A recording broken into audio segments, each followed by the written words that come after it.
Hey guys, what's up? Hope everybody's doing well out there today, and welcome back here to another edition of the Fishing Teacher.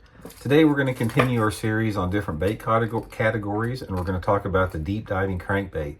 About what it is, what it's designed to do, how to fish it, just a little bit of foundational information for you guys. Now, a deep diving crankbait is exactly that. It's a crankbait that is designed to run in deep water. Depending upon the lip angle on it or the lip size, most deep diving crankbaits sort of get down into that 12 to 25 foot zone. Now this is, for example, this is a Megabass Deep 6 crankbait. It'll get down to 18 to 20 foot if you have it on 10-pound test line. And the key with that, as far as when you want to fish a deep diving crankbait, is when those fish are deep. It doesn't matter if you're fishing for walleye, for bass, whatever like that. Traditionally, the deep diving crankbaits are for the months of the year where the bass are a little bit more aggressive and a little bit deeper. So therefore, for the most part, you're going to find out a deep diving crankbait is going to work better anywhere between like June and October, sort of the key months for it, when those fish are in that particular depth zone. Now, a deep diving crankbait is a little bit more difficult to fish than a traditional crankbait, simply because it's a larger bait and it pulls. What I mean by that is when you reel a deep diving crankbait in, since it has a large lip on it there's a lot of resistance in it. So when you're reeling a deep diving crankbait through the water, it's a lot more difficult to maintain it all day long, simply because of the tension that the lip puts on there. But nevertheless, it's still one of the most effective, fish catchers there are out there, especially for big fish. Big fish really like a deep diving crankbait. Now, one of the things that I found out about deep diving crankbaits is the way that you reel it in, or your speed of retrieve, has a lot to do as far as getting the fish to bite it.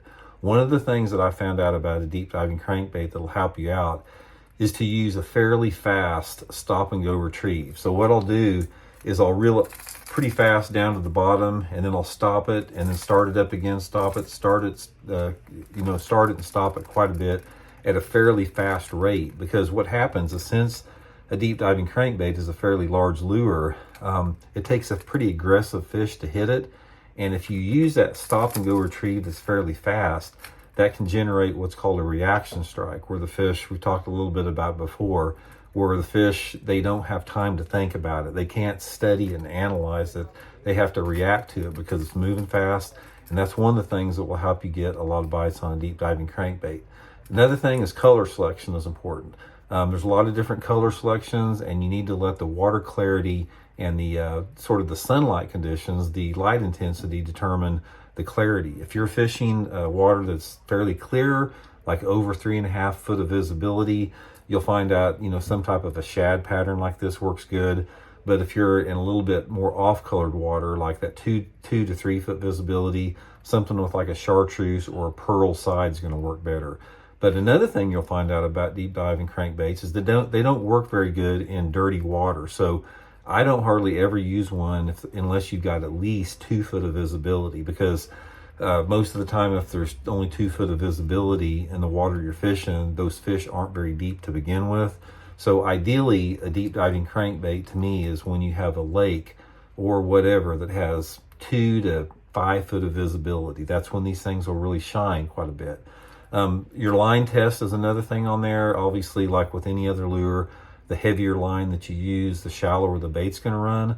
But the thing about a deep diving crankbait is, since it's a large bait and it pulls a lot of resistance, I normally like to use at least 12 to 15 pound test fluorocarbon line on it. Ideally, for the most part, I like to go with 15, because 15 will still get it down pretty deep, yet it's thick enough line where you don't break off a lot. And you want to throw these on a long rod. Throw them on at least a 7 foot rod, some type of a medium stiff action, because that longer rod gives you the ability to make a longer cast and sort of control the bait a little bit better. As far as where to fish them at, it just depends on the body of water. I like to fish points. I like to fish drop-offs. Are real good with it. Steep banks. If you're fishing down south over grass, sometimes you can fish them over the top of grass beds if they're deep. But it really just depends on the structure that the lake have. So anyway, guys, there it is. It's a deep diving crankbait. It's a situational lure. It's a bait that you're not going to use all year long. It's the bait that you're probably not going to use very much.